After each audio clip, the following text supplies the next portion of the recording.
Hi, everyone. Thanks for tuning in. Today, we've got a great episode. We spoke to Dave Roberts, who at the time was the Group People and Transformation Director at Just Eat. We've covered the dark art of cultural transformation. We go really into lots of details around things like, can you bring two cultures together? How do you define and measure culture?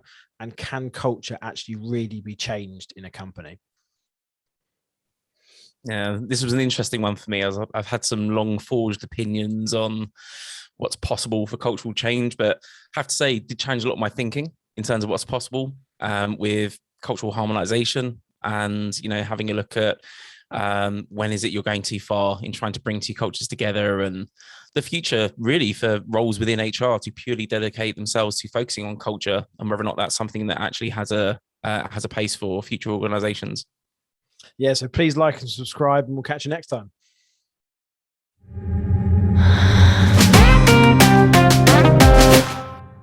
David, thanks so much for joining us on the show. Really, really good to have you here. I've been really keen to get you on the show actually for quite some time now, since having a look at your profile and a lot of your work in kind of transformation. And today I know we're going to explore the dark arts of culture transformation. But before we get started, just for those that are watching and listening, we'd love to kind of find out a little bit more about yourself and kind of how you've found your way into your current role. Sure. Well, thank you for having me first and foremost. Didn't realise you were trying to get me on for a while, but no, it's great to be on. And yeah, my name's David Roberts. Obviously, I kind of focus on transformation, as you alluded to, but that's very broad. So my background is specifically around the people agenda. So how that relates to, you spoke about culture, about change, generally just moving companies from one place to another, and obviously people being what I see is one of the most important things as part of that. So yeah, I mean, I've worked with loads of organizations, I'm consulting with some smaller organizations at the moment, but also working with very large organizations, so Just Eat Takeaway. Some of the other companies I've worked with are American Express, Orange, and T-Mobile, and the formation of EE, and also WorldPay. So loads of experience, particularly in tech and fast-moving organizations. And as I say, specialize in kind of transformation and the people agenda. And I bet, particularly with tech companies, they're almost like a kind of pedigree for change, right? And they're probably where we see, kind of hyper growth in, kind of inverted speech marks, but that's probably been keeping you quite busy, right, for your career. So what sort of projects in terms of change is it that you've been involved in those particular roles? Yeah, it's funny actually, because I kind of fell into tech, and I'm so glad I did, because I absolutely love it, and I'm a secret geek. I love things like chess. I love like board games, like epic board games. I even learned to Java code a little bit. Wow. So I kind of fell into tech, and I fell into tech at, funny enough, a strange place, Carphone Warehouse. So I looked after their tech area, and that was one of my first projects, to answer your question, where I was focusing on a demerger into TalkTalk. So I was with them for a couple of years, did loads of transformation, digital transformation, people transformation, and then worked on this massive M&A program and demerger into TalkTalk, and absolutely loved it. And I kind of haven't looked back from there. So all the M&A stuff I've done is from that point. So I've done, unfortunately, downsizing earlier on in my career, but more recently, they're generally kind of acquisitions or mergers, bringing two organizations together and generally two cultures together to create one new one. So more recently now, with Just Eat Takeaway, two huge successful organizations. Again, we're in lockdown at the moment, so food delivery is booming. And two successful organizations coming together to try and bring those cultures together. And then some of the other organizations, like WorldPay was very similar. WorldPay is a financial technology company or fintech company. Huge organization in its own right. People might not know the brand, but if you think of M&S or some major companies, they're the payments platform that sits below it. So when you make a transaction, they sit below it. So I was involved in the kind of 6 billion valuation and transaction and the people transformation that required. And then a year later, 43 billion valuation. So it just shows you the epic growth that some tech companies have been on, and the role I've kind of played within the people agenda there, which has been hugely exciting. It's incredible, yeah. You touched on culture then. How do you take two separate cultures, put them together, and create one culture? Or how do you even start with doing that? Yeah, I Where do you mean, start? Jack, it's a difficult one because first of all, you've got to ask yourself whether you want to do that. So some of the companies I've worked in have been very clear and say, well, actually, well, just leave that culture as it is. Hugely successful in its own right. It's doing what it's doing. We're happy leaving it as is. And they're generally kind of some of the smaller acquisitions, or if you can commercially say they're standalone. But I think in large transactions, like I'm going through at the moment, it's fundamental you bring the cultures together, because ultimately, whether it's a year down the line, 2 years down the line later, you've got to act as one organization. So culture is a funny one. And again, I think we called it the dark arts or demystifying culture, Yeah. because people Harry talk Potter. about it. And yeah, and it's a bit of a buzzword, but also quite academic. So people kind of either shy away from it or try and attempt to solve it, and sometimes don't solve it particularly well. And I think the best way to approach it is, as I say, Jack, is kind of first of all determine whether you want to bring them together. And then after that is defining what your kind of end state you want to be. And then obviously there's lots of things you need to do to get there. But defining it first, I think, is the most important.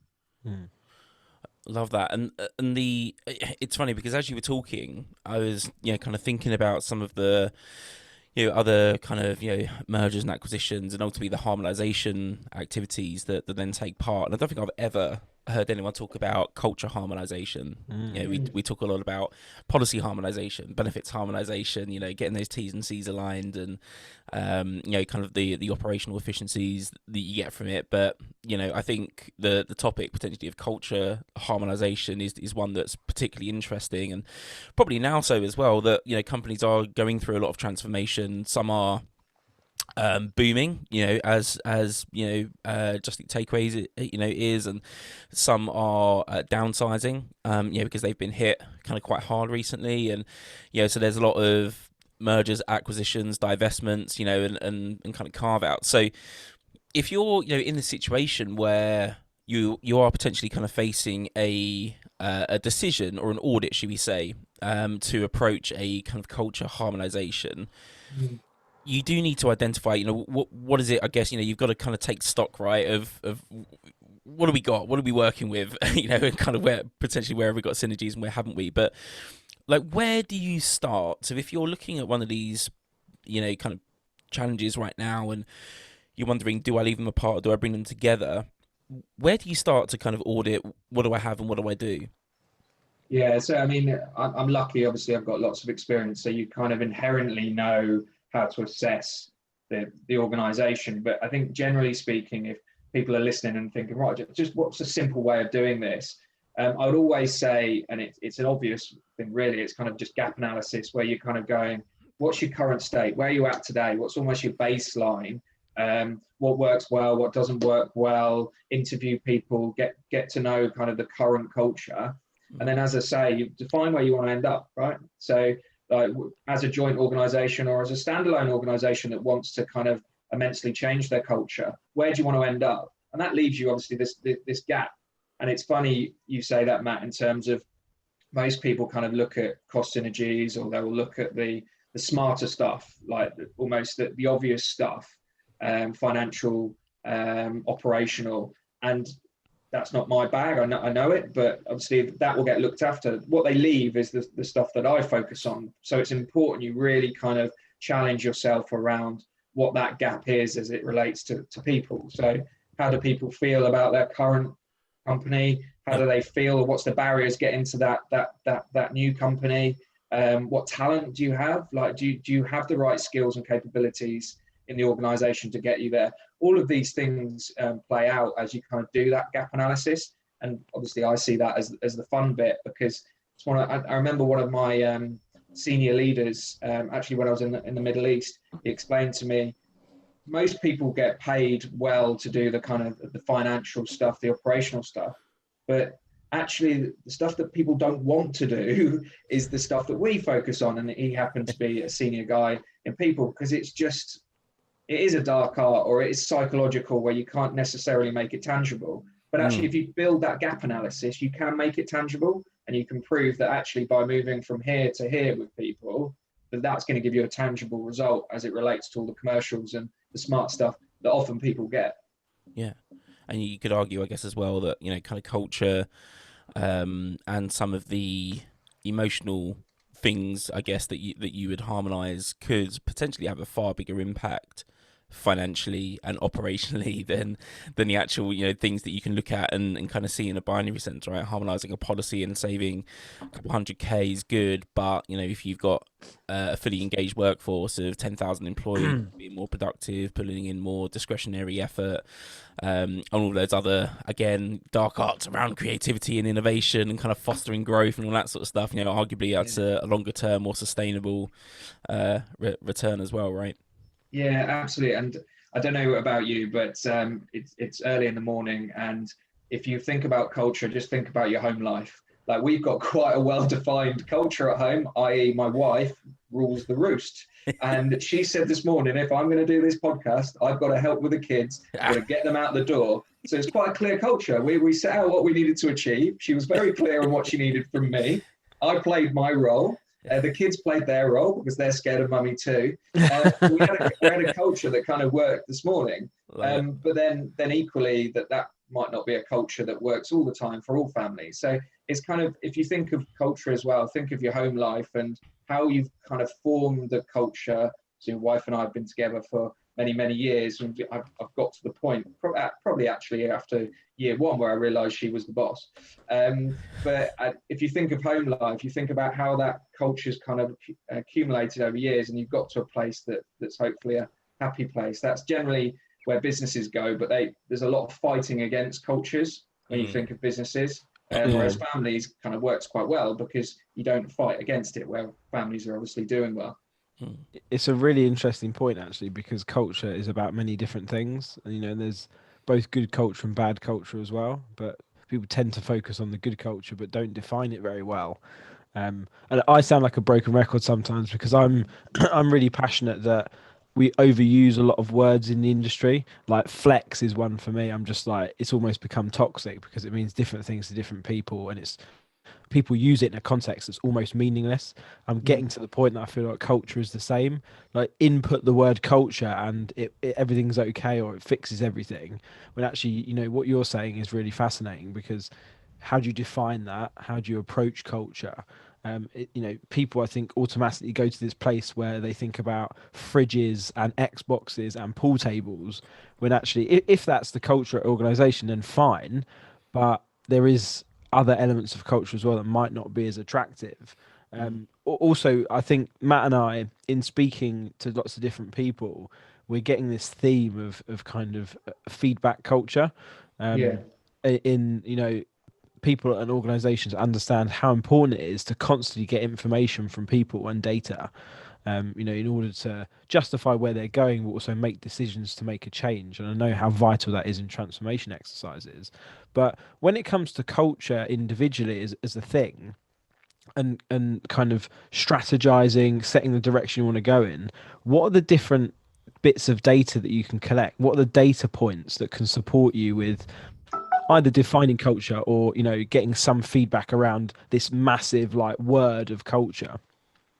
Yeah, it's difficult. Back to the culture is very hard to make tangible at times, but there is ways you can do it. And what I've seen work to good effect is almost diagnostics early on. So if you think of the kind of current state or baselining where you are today, and kind of back to defining the future state, but back to your question around the diagnostics of where you are today, I think you interview people, particularly the senior leaders, the exec-co, you really ask some probing questions to help you quantify and define where you are today. You can use, if the company's got pulse surveys, if not, you can roll out another survey so you can get out to the masses more so and ask some probing questions around things like what works well in the organization, what doesn't work well, what are your barriers. Nice. You don't have to mention the overused word culture, but you can actually get it out by talking about the power in the organization, the structure in the organization, how communication is relayed. So I think you can get lots and lots of data points if you run surveys and just chat to people. And I think that's the important thing. And it's difficult in the world we're in now on COVID, because if I was to start a new assignment, I'd want to get into meeting rooms, get to speak to people at senior and more junior layer, and just really kind of unpick it. So what you're going to have to do in the current climate is just do video calls and get that diagnostic over video calls, which you can still do. But I think you're limited a little bit where if you're in offices or you get in the environment, you can feel the culture a bit more so and then articulate it. Whereas it's a bit more difficult when you're in this remote world. Yeah, I bet. And like, so when you have all those data points, let's assume you can get the ones you want, albeit in the kind of remote sense, and you're doing the video calls and surveys and everything else. But so one of the things that I really struggle with, and I'm keen to get your thoughts on, is let's say you've gone through the exercise, you've done the audit, you've got the surveys, you've got all the data points, and you're thinking, shit, we're not in a good place. We've got to change our culture. Like, can you really change culture? Like, because I don't know, like, who you kind of need to own something if you're going to change it, right? Like, if it's owned by the employees, like, how do you, is it possible to really change culture is what I'm getting at. Is it something that you need to almost kind of passively influence, like with different messaging and culture, and kind of hope that it gravitates towards where you want it to go, or is there something more direct that you can do to actually truly change culture? Yeah, I mean, well, the short answer is yes. You can change culture, but I suppose the thing people expect is almost an overnight thing, or in a couple of months. That is very, very hard to change a culture in that way. The only probably way you could do that is in a very aggressive nature, i.e., get rid of half your workforce, bring in new ones that fit the culture you want, and that's just not feasible, nor is it morally right. But you can do it, definitely. But it just takes some time, and it requires a clear articulation of where you want to head. And actually, I joked about removing half the people and bringing new people in. There might be a point where you actually go, and the individual might go, this isn't for me, right? So if I said to you both that we're going to be doing this new podcast now, and this is the direction it's going, this is the strategy we want, and actually this is how I want you to talk, this is the language I want you to use, thus this is the culture that we want to create as this podcast. One of you might go, that's not for me, I really hate that direction, and one of you might go, actually no, I like that, and it's almost self-selecting. So there will be a bit of that, and there will be a bit of having to bring some expertise in. If I play that analogy out, it might go, well, actually we need someone else to come along, and they've done this sort of podcast, so let them kind of teach you how to do this sort of podcast. So I think you have to gradually change it over time, and there's lots of things to do. I've talked about the talent, I've talked about kind of consultancy or bringing some skills in. It's the way you communicate, the way you articulate where you're heading so people can get behind it. But I think that's the most important thing. I think unless you articulate it, no one knows where you're going. So they don't know whether they want to be a part of it or not. And let's be honest, I've had lots of people that don't want to be part of the culture we've created, but the vast majority have wanted to be part of it, because ultimately companies try and create a culture that's successful and aligns to where they want to be commercially. So in the majority, people want to be part of that. Yeah, it makes sense. Signposting, right? And then that's it. Exactly it. Yeah, totally. And David, like the way you're articulating this is also, it really plays into my like learning style, in that you're providing tangible evidence and almost steps for people to take to do it. We've spoken about deciding if you want to make a change to the culture, and what that looks like. You've spoken about defining what the culture actually is. You've spoken about collecting the data to find out the current state of play, which I'm really passionate about, because I find we always bang on about ROI and and targets for data, but we never have a starting point, or lots of people never have a starting point. They don't know where they're coming from in order to go, and you need to collect data constantly. But just going back to the point about articulating the different stages to changing culture or anything like that, what other steps are there? Because also I totally play into that. It can't be an overnight thing. It could be months and months and months, right, if not longer. Is there any gaps we've got in what we're talking about here? Yeah, so again, the starting point has to be the kind of current state and the future state. And I think once you've got that gap analysis, generally speaking, you will build like a program. You will build lots of steps. And once you've kind of got that baseline and really understand where you want to head, some of the gaps that you will recognize, spoke about talent just now, you might see that you don't need that. Think about organizational structure is often a go-to. You'll be like, all right, okay, these are the senior leaders we want, but actually this is the structure and the operating model, which is a widely used word, right? The operating model pretty much defines the culture, because operating model is everything. Operating models, tools, processes, organizational structure, everything you can think of that drives the culture is through the operating model. So as you talk about steps, it's really going through a methodology of kind of going, right, okay, what's the operating model we need in order to meet the demands of the organization? Thus, that will drive some of the cultural aspects. So I think that would really kind of dictate the steps. Yeah, I feel like that is so rare though. I don't feel like a lot of places are actually doing that. They might be stepping onto the journey to talk about culture and stuff, but they're certainly not breaking it down to that extent. And actually, interestingly, from your experience, David, have you seen many organisations actually call out negative parts of culture and say, actually, this isn't good? We've got this terrible habit over here that's quite bad, and it seems to be, infectious within the company. Have you ever seen that?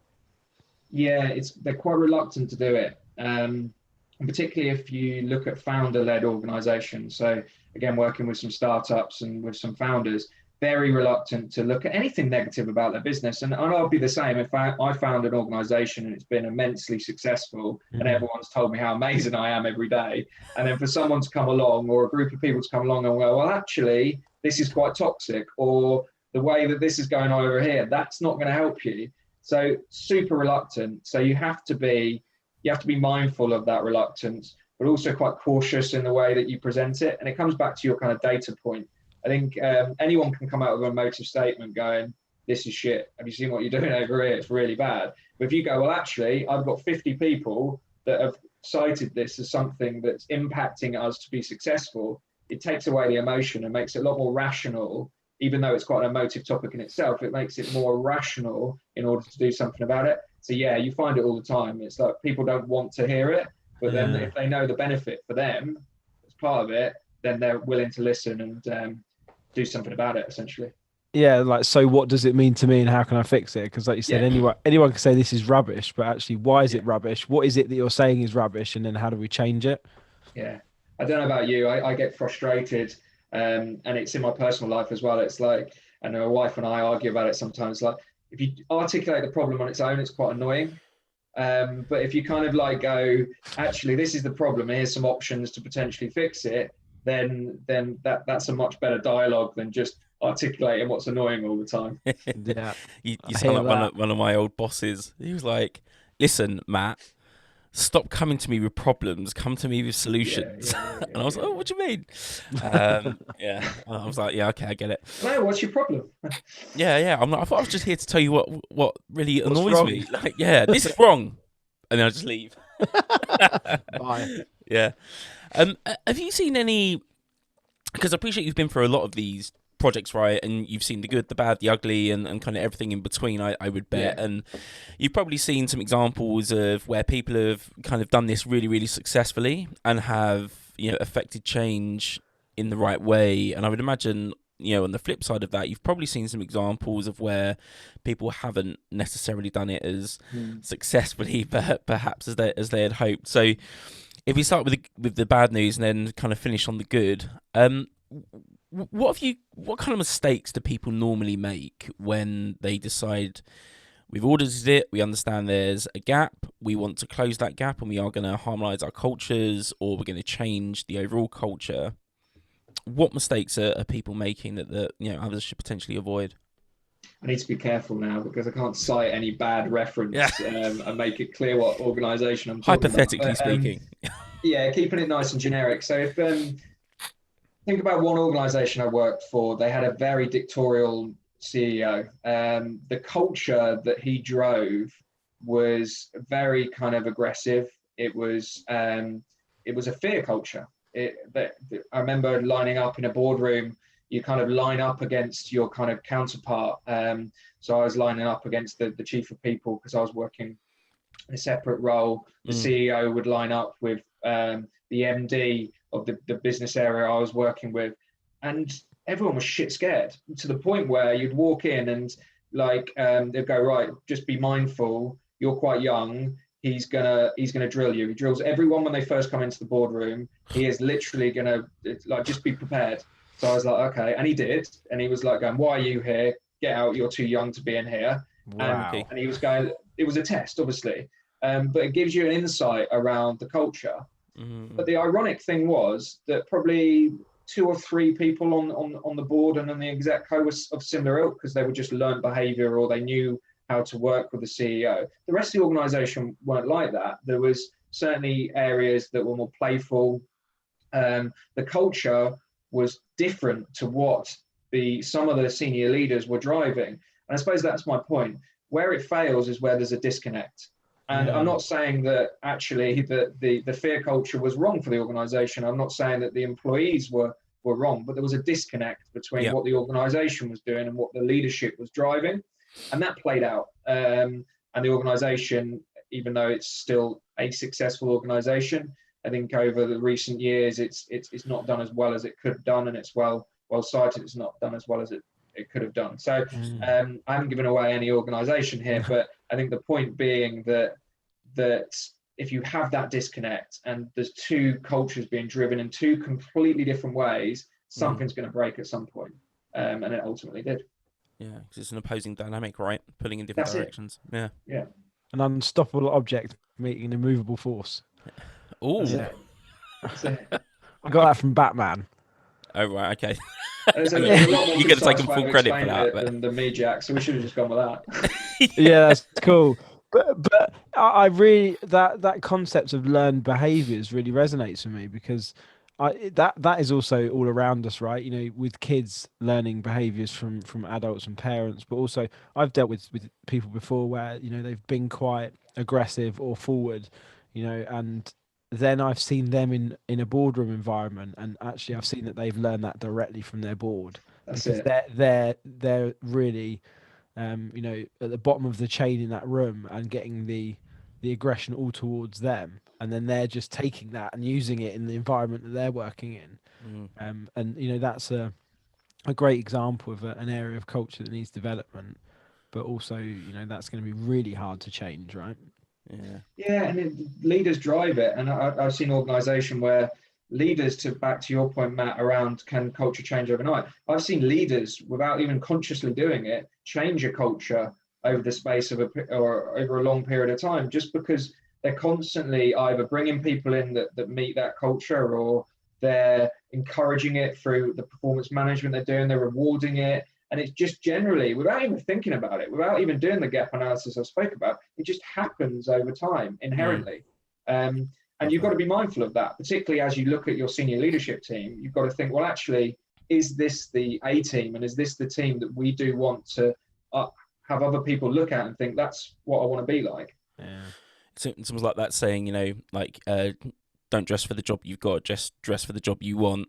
You know, and obviously don't come to the job interview just as Batman, but you know, you've kind of got this, like, you need to kind of act the way that you want others to act, right? And I've seen it, you know, I've kind of experienced that myself. Like, I've worked at other companies where, you know, and working in sales, like, it can be, there's 2 very, very different types of culture, you know, in a kind of sales capacity. And one of my previous roles, you know, the sales director there was, you know, frankly vicious. You know, he was like, don't say anything, then we will just get rid of your team. And you know, not that, oh shit, what's wrong with the product? You know, why haven't we got any marketing and everything else? You know, don't get me wrong.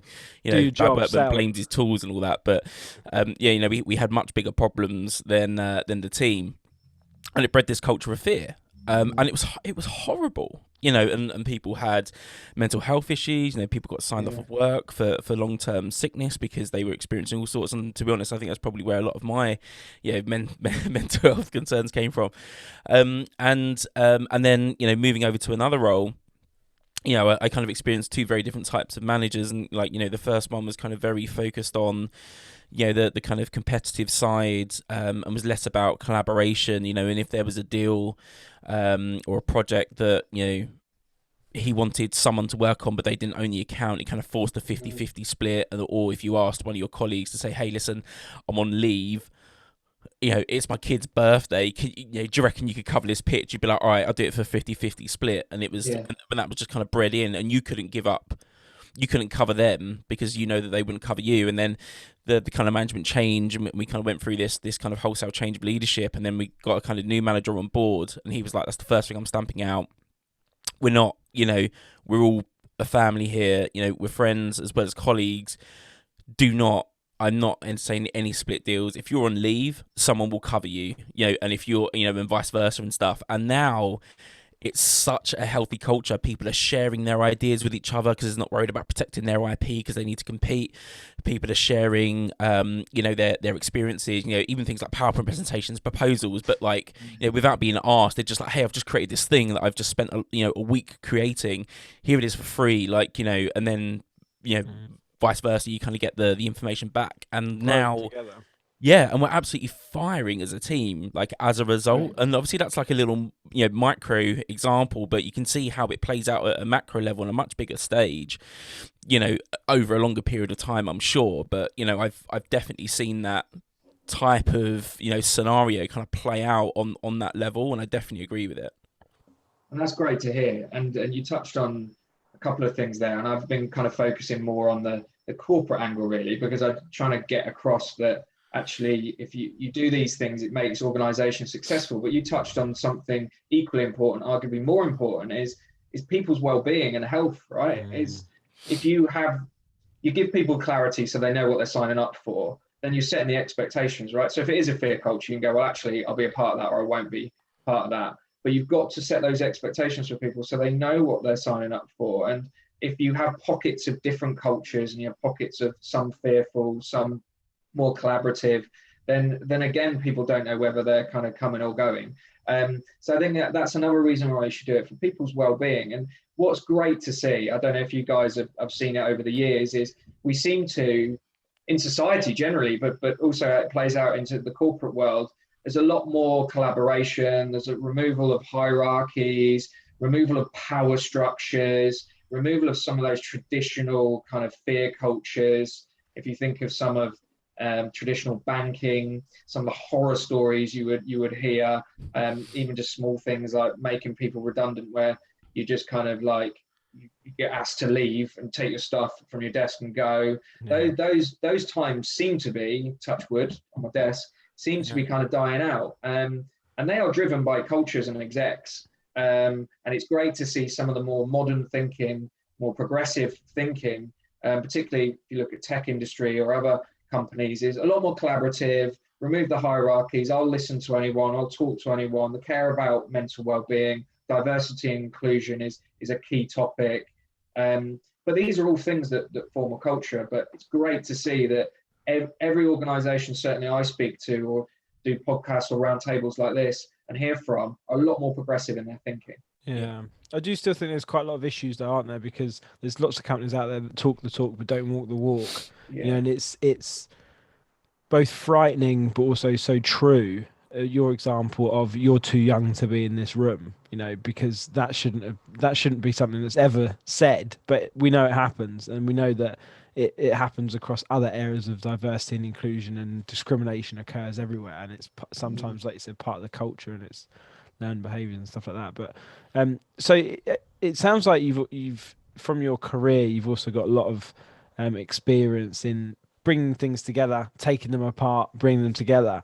What are the other elements of either good or bad things that occur during that? Like, maybe we focus on the failures first. What is something that companies often get wrong when they're trying to bring two organizational structures together? And not just where Matt said, there's policy, there's benefits, there's bits of paperwork we need to align so Matt and Jack are on the same literally page.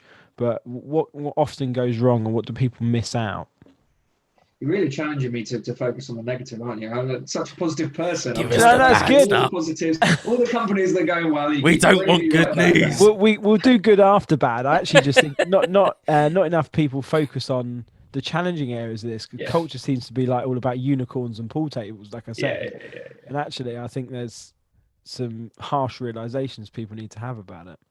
No, it's a fair point. I was only joking, and I think it's important, that you kind of you kind of look at some of the pitfalls, or you look at some of the failures of organizations as they do unpick it. And I suppose I would just use one word generally, which can be from a monetary standpoint and a time standpoint, and that's just investment. Because organizations that fail or don't unpick it and solve for it are the ones that don't invest any money, any time, any focus whatsoever in it. And to really focus on it is back to what I said, is you kind of do your gap analysis, you build a plan, you build a program, you get everyone behind it. But if I think of things that will get missed if you don't do that, you'll miss the subtleties of the leadership behaviors. You'll miss the, which I've seen in an organization fail quite a lot, is the reward structure that you set up around it, how you recognize people from it. I mean, individuals are a complicated thing, as you know. Psychology is a complicated thing. People like to be patted on the back. Some people don't like to be patted on the back, but they want to be kind of recognized in other ways. So not to unpick any of that stuff will just basically make the organization fail in what their task is to do, which is obviously normally kind of profit-driven organizations I work with. You won't meet the profit targets you set out. You'll lose people. You won't be clear on your direction. If you're in an industry that might actually just inherently do well, then you might kind of cobble your way to success. But it'll be very hard if you're going to miss all those gaps. And I've seen organizations do it, miss kind of reward structures, miss performance management structures that align to where you want to go, communicating, getting everyone behind what that kind of North Star is. So you can miss all those pitfalls if you don't invest any time or effort into kind of defining where you want to go. Yeah, Love that. Yeah. And I think the sometimes, you know, with that kind of cultural element, you've got the kind of external perception of culture and the internal reality, and I guess in a way sometimes the internal reality can be kind of countercultural, right? But we've got this. I've seen actually in more than one example where the brand equity itself and the consumer brand and therefore the employer brand is so strong. It's got such a strong, you know, pull for candidates. Like I don't think they've ever even advertised a job because people are just kicking the doors down trying to get their way through the door, because they assume the culture is something of magnificence and, you know, this kind of like, you know, unicorn of, you know, this is the nirvana state of work, and actually the reality is when employees get in there, they do have a little bit of a attrition issue early on where people go, this was not what I thought it was going to be. Like, I thought it was all of this kind of dreamland, but almost like there needs to be, I don't know how they do it, but almost like some sort of like expectation management, like early on, to say, look, you might have heard, but you know, this is kind of how we work. But I guess you kind of can't really ever have that conversation, can you? You can't say, I know you're really excited, that's great. Anyway, take a seat. Let me give you some harsh truths about what you're about to get into, because that's just not a conversation that, you know, anyone would ever have. But have you ever kind of seen that as well, where you've kind of got this like external perception versus internal reality, and like I don't even know how you would begin to kind of plug that gap or kind of align the two? Yeah, I mean, you have to set expectations when people coming in for your own benefit, because they could just walk day one, week one, but also for them. But yeah, I've seen it a lot. And again, not mentioning any companies, but there's a well-known social media organization, which again, from a brand perspective, their EVP, so their employee value proposition, sorry, is strong, and they spend a lot of money on it. But I know that actually what they represent externally isn't the case internally. And I think because there's a level of arrogance with some companies, they don't give the kind of script, tools, the expectations for the recruiting teams, whether they're internal recruiting teams or external recruiting teams, to set those expectations. Yeah. So I've seen some organizations, including ones that I worked with as well, where you go, you've really got to set the expectation here. Either the role they're coming into, there's all this crap happening around them, there's all this politics, or actually their background is this, they're coming into this, the way you're selling it is not actually that. But if I think of companies that have done it well, it tends to be some of the more startup organizations, actually. So if I think of some of the founders or the directors I've worked with when we're bringing talent in, they almost downplay it and almost criticize themselves because they know the company well, and they're like, this is what you're getting yourself in for, and they'll look kind of over-index on some of that in some ways. And I think that's a nice balance, because you've got to realize that with the war on talent, I'm sure you hear all these buzzwords around how there's just loads of decent people out there. If you look at tech particularly, you've got to find that middle ground, because they're interviewing you as much as you're interviewing them, and you've got to set those expectations. So yeah, to your point, Matt, I think you do have to, and it's involved in the first touch point with the brand through to when you're kind of having the interviews. And I would always say, try and get those people, depending on the level of the role, to meet as many people as possible in the shortest time possible. Because that really sets the expectation, and they get an insight into that company culture, as well as you get to test that individual as you go through the process. Too many companies these days will have a quick call, sell the company, the person will go, oh, that sounds good because they've got a good EVP, join, and then go, this isn't what I signed up for. Yeah. I mean, Matt and I have spoken Been a bit there. about EVPs. Yeah. EVP's already becoming another one of those words, isn't it? Where it's like, actually, do you really have an EVP? Like, do you actually know what one is? And is it about the employee, or have you just mashed together a load of phrases that are good in corporate language for you as a company and put it in a pyramid, and that's gone on your website and you've got your EVP? I see that so often. I'm going to put you on the spot a bit here, David, actually. So obviously culture is very popular, talking about it. And I've seen a rise in some job titles and roles around culture, like a chief culture officer, or individuals responsible for culture. And I want to ask you, is that actually possible? Do you think that's the right thing to do in a company? Can one person lead the charge on that? Or actually, is it more about one person trying to put it together and fly the flag, because you can't have one person being responsible? Do you think the future is in roles specific for culture? It's a really good question. I think it will probably divide the audience, but I'll give my view. And I think it's similar view when you have the debate around diversity and inclusion as well. It's like, do you have a dedicated role that one person or that team is going to drive it? It's the same as culture. And my view is you can't do that. There might be an argument if you're so far behind where you need to be that you need someone with expertise to paint a picture for you, to say, well, actually, this is your gap analysis, this is where you need to focus, but actually you should remove the dependency on me and my team, and it should be ingrained within the company. But I would always say, actually, you should start with that. You should start with the fact that it shouldn't be a dedicated role. It should be part of all of the senior leaders' roles, certainly the CEO or whoever's driving the organization. And then you have expertise, help them define that, whether it's consultancy, whether it's someone permanently, it could sit within the people function, it could sit in any of the functions as part of an already kind of organizational structure. I wouldn't put a very senior leader in and define them as culture, because it's just so broad. I mean, what's they got to do? They're like, they'll just be dipping into meetings every now and again and going, okay, I'm here because I'm talking about culture. It's just inherent in what everything that organizations should be doing. So yeah, my view, which probably divides opinion on your listeners, but my view is it shouldn't be a dedicated role. It should be inherent in the organization. Yeah, and actually, I don't disagree with you, because I think, I completely agree with the notion that everyone should live and breathe it. And, maybe an individual or a role can help support something or solve something, but you can't pick and choose it. You can't, it doesn't matter if you're a C-suite employee or a junior employee, you can't necessarily say, I'm not partaking in this culture, because then you might get into this zone of actually the person might not be right for the business if they're not buying into it.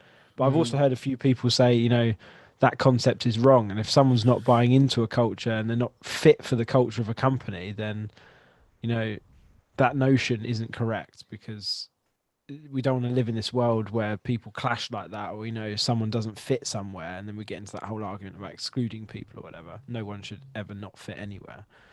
But I think I agree with you, Matt. What do you think in terms of like individual role?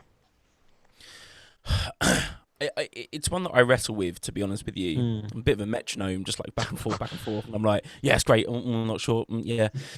Because, and I'll tell you why. It's because I don't know, I think quite often we see kind of synthetic cultures and, you know, things that people have synthesized to because they think it's a good thing to do and it's a good look, you know, and it looks good Press. to the external market and press and stuff like that. But it's just this very thin veneer that sits underneath this really quite unpleasant, potentially, you know, kind of place to work. And again, it comes back to this kind of, we've spoken before about culture catfishing, where it's like, you know, you got this beautiful picture and you think, oh yeah, I'd love to work there, swipe right, whatever it is. And then you turn up and you go, what? Like, this is not what I saw. Like, oh my God, like what happened?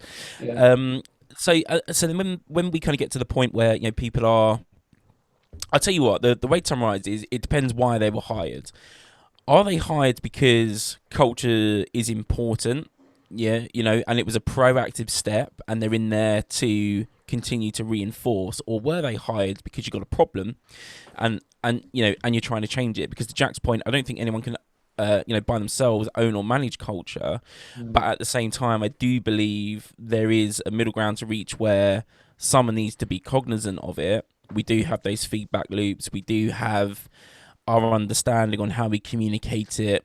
We should have an understanding on how we reinforce it in our behaviors and in our processes and our operations. You know, are they frictionless?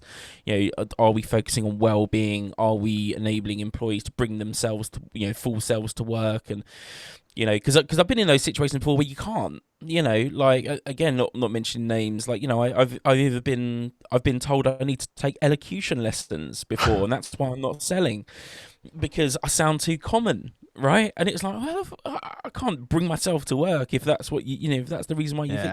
And sure enough, the manager moved on, and then, you know, everyone started performing. But that sounds like, sorry to cut across you, Matt. Like, that sounds crazy, and what a ridiculous example from 1980 or whatever. Yeah. We're talking in the last couple of years. Yeah, that happened, didn't it? Yeah, we're talking within 5 years or whatever, and I don't. It just shouldn't be a thing these days. No. It's quite funny. He was like, or she. I'll be careful not to overshare, but he or she, it was like, so he or she said a particular company at some point in time whose time span will remain undefined. He's probably was like, to this now and thinking, I didn't say that. He or she may be listening to this. Yeah. He or she. Oh, was like, yeah, you know, so I got the line on elocution lessons, and I was like, okay. And then also got told to shave my beard because people don't buy from people with facial hair, clearly. And someone got asked to change their name, so again, I can't say the name. But rather than the abbreviated friendly version, he was like, you need to change your email and your business cards and everything to your full name because that sounds like more professional and stuff. It was absolutely ridiculous, but we all just look, you know, whatever. And like we kind of played the game and went along with it. But it's crazy because now, like even when I think back to said indefinite time span where that happened, I think why did we put up with that? Because now I cannot imagine that conversation even taking place. Like, and at the time I was being cut your hair. Yeah, you know, yeah, geez. What would you say at the time I was thinking, oh, that's, you know, all right, whatever, you know, I'll get on with it. But now I'm thinking, oh, hell no, like that is not, that's not a good thing. But it kind of never really resonated at the time as something that was, you know, particularly bad. I mean, I wasn't particularly happy with it, but at the same time, you know, alarm bells weren't ringing. Whereas now I think, because we're so dialed into the impact that can have on people, and, you know, again, mental health and the need for people to be able to feel as though they can really turn up to work properly, you know, and bring them full selves to work, as they say. You know, I just cannot ever imagine that sort of conversation happening again. It's crazy, right? Yeah, but it's a strange one as well. So obviously the person that said it, they obviously thought that was going to help. Whereas actually, if you break that down, it's like in more modern day, why does it matter if you've got a beard or you probably don't speak as eloquently as some? I'm not saying that you don't, Matt. But thank you very much. Yeah, but it's just, it doesn't matter, does it? And I think in more modern day society, I think actually people welcome that. They welcome the kind of humble approach, and they don't want someone that's like slickly dressed, and actually probably puts people off because it's not real. So it's maybe society has changed a little bit, and in a good way, I would say. But maybe that's impacted that. I don't know. What was the rest of the culture like? Was the rest of the culture good, or was it just that one do you know what? individual? Yeah, I mean, it was. I know we kind of touched on it earlier, but I think it was one of these micro cultures that exist within an organization, because you've got the macro culture, haven't you, into like the overall organization and overall sentiment, I guess, of how you feel. But I do think it was one of these little micro cultures that existed underneath that macro, and because the rest of the organization was absolutely firing. You know, it was innovating. It was people were collaborating. You know, it like everyone was accountable. And you know, you saw people from different teams always willing to muck in and support you, and everyone was just, I don't know, I was really impressed when I arrived, because everyone's so switched on, and there's no I'm gonna have to think of a better ways, but there's no dead wood. You know, I've been in organizations before where you think, how have you still got a job? Like, you've been there for Everyone's so long, you haven't. contributing. Yeah, like everyone had a seat at the table, everyone's opinion was listened to, you know, everyone was contributing something and wasn't scared to say something, you know, and if it was a bad idea, so be it. But, you know, an idea not shared is an idea wasted, as they say. So other than that, you know, the I would say that the culture was actually in kind of, you know, very good shape. But it does go to show, you know, that was one of the things that kind of really affected me early on, and I think the craving now is very much for authenticity, you know, over, you know, what does that stereotype look like, because, you know, you almost kind of go reverse and end up being a parody of yourself, you know, if you're trying to, you know, be the kind of slick, you know, kind of polished sales guy. Like, people don't want that, you know, which is one of the reasons why we're doing the podcast, right? We just want those kind of, you know, authentic conversations, and I think, you know, the more kind of authenticity, I guess, you have in the organization, and the less you try to synthesize things, and you know, it's better, right? It becomes more natural, and therefore, I guess, you know, people have greater ownership of whatever that thing is, because it is something that's authentic to them. Yeah, and it comes back to a word that I use quite a lot is trust. And if you trust your leaders, you trust the people around you, your peers, you're going to form a better relationship and get things done more effectively. Whereas if someone you can see is being overly slick and just not authentic, to your point, you're not going to trust them, because you're like, well, actually, is this the real them? Is it not? Whereas I love the cultures that you find in organizations now. People are just they're vulnerable. They throw their vulnerabilities on the table. And as a result, you go, whoa, this person's actually real. It's like, and I can trust them as a result. And I feel I can work with them, and I feel I can be vulnerable and say how I feel and how we can work better together. So we spoke a lot, I suppose, about corporate cultures, but it does come down to individual relationships as well. And Totally. Where we've gone with this conversation is about people being a lot more authentic, and as a result, I think it just builds a lot more trust amongst groups and individuals.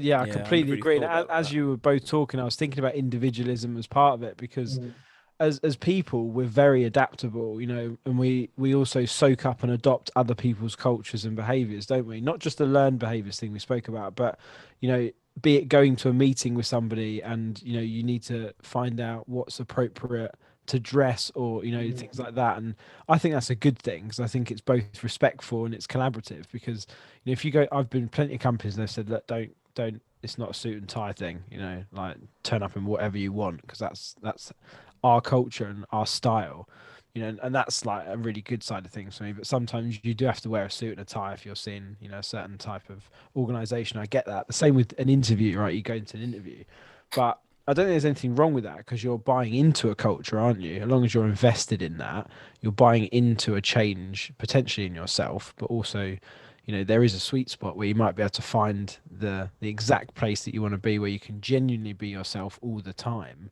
Yeah. But there is a part of adapting within everything, isn't there?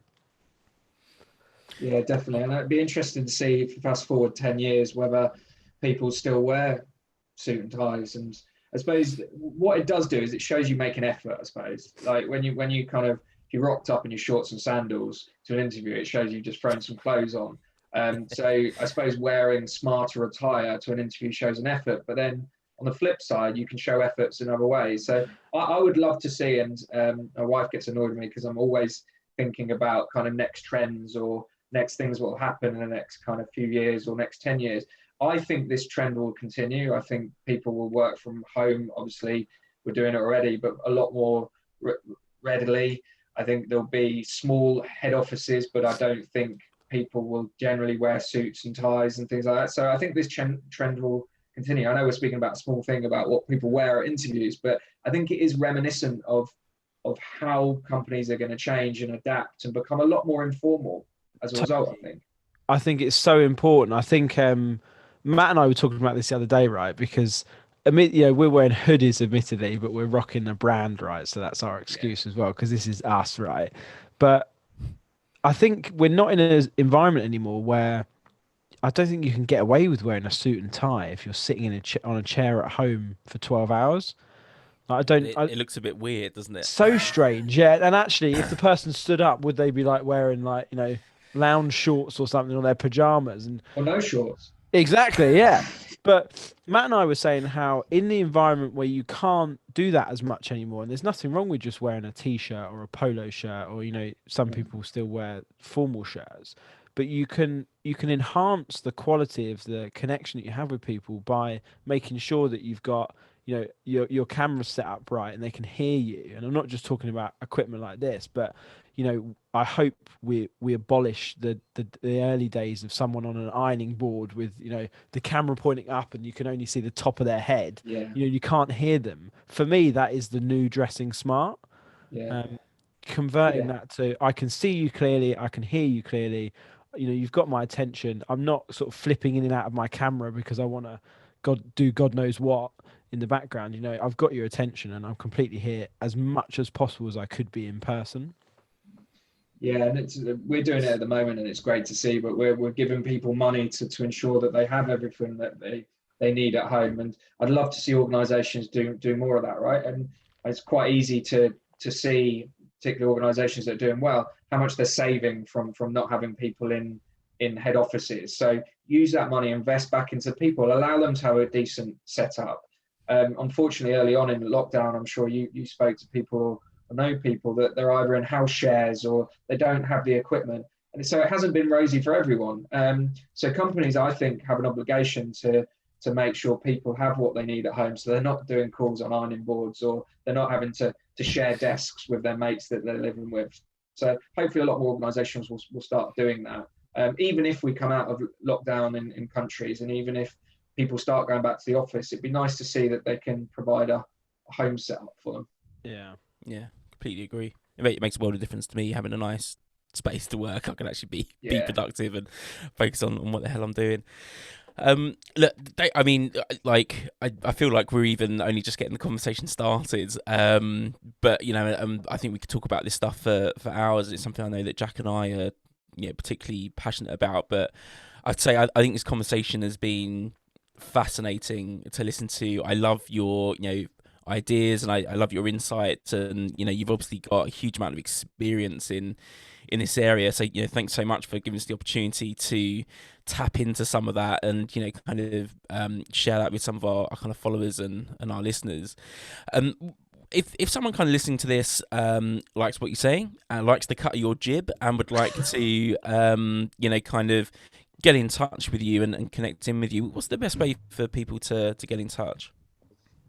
Use LinkedIn quite readily. So I help a few people out, whether that's kind of coaching or mentoring, and often people reach out and just ask for a bit of advice on a particular issue or something broader. So happy for people to reach out on LinkedIn. Awesome. Yeah, and we can chat that way. Brilliant. Good stuff. Well, David, as I say, thank you again. It's been an absolute pleasure. Would love to get you back on the show at some point. Face to face. Face to face, maybe. Yes, even. Yeah, that's the dream. Who knows? The dream.